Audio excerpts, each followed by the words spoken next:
Sentiments contradictoris emmarcats en l'època de la Guerra Freda als Estats Units porten la violència emocional a escena.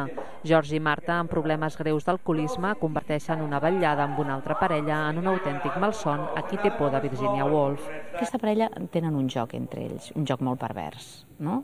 Juguen fins al límit, fins a veure qui pot més. I els jocs no són fàcils, són perversos i van molt enllà. Però aquesta nit concretament se'ls ha batut de les mans. La parella protagonista s'humilia i es maltracta. Aquesta agitació solament és explicable per un vincle intens que es trenca.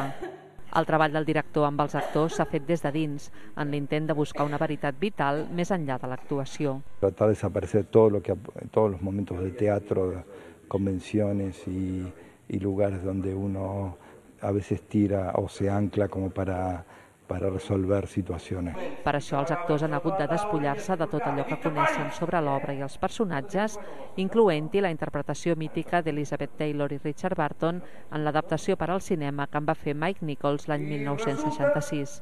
Mireia Xala i Ivan Benet donen vida a la parella convidada. Que manaven en una cova de lladres on sempre parlaven de Crist i totes aquestes coses.